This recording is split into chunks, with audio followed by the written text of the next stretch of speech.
This morning, new emails just released by Democrats on the House Oversight Committee shine a light on how former President Trump and his allies pressured the Justice Department to challenge the results of the 2020 election. Let's bring in our colleague Whitney Wild. She joins us now. This is explosive new reporting when you actually dig into, as you did, these emails showing how many people pressured investigations of the 2020 election, all based on a lie. I mean, all based on fraud. Trump allies trying to push then acting Attorney General Jeffrey Rosen to join this legal effort to challenge the results.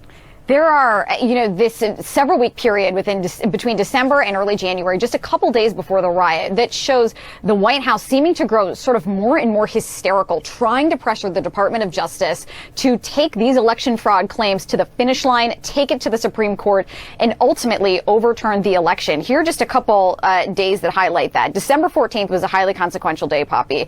It was the same day that the states certified the Electoral College votes. That day, the president, through a proxy, sent election fraud claims to top DOJ officials. That was before, Poppy, Bill Barr had even resigned. We know he'd resigned in part because he was like, look, I'm not doing this election fraud, this election fraud circus. I don't believe in it. So he quit.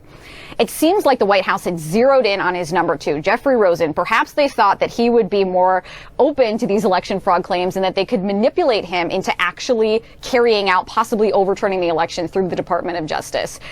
So that all happening on December 14th.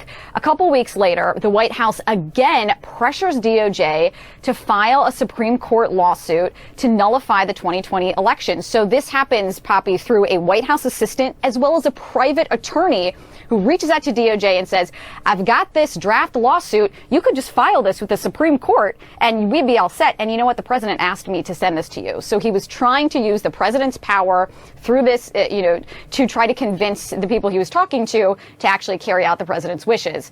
This happened multiple times, Poppy. December 31st, the president meets with Jeffrey Rosen and other DOJ officials. On January 1st, Chief of Staff Mark Meadows emails then acting Attorney General Jeffrey Rosen 3 times to try to convince him to look into these election fraud claims. It went on and on and on, Poppy, eventually culminating in this January 3rd meeting where acting Attorney General Jeffrey Rosen and another man named Jeffrey Clark go to the White House, and they basically both have this apprentice-style meeting where they're trying to pitch themselves as acting Attorney General. This man, Jeffrey Clark, Poppy, goes into the president and basically says, I can take the election fraud claims to the finish line.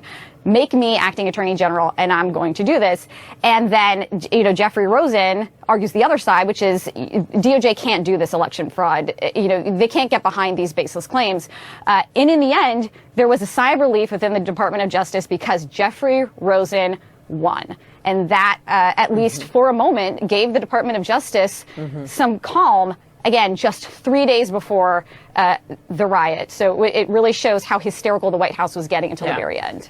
And how close it went till the very end. Whitney, thank you for that important reporting.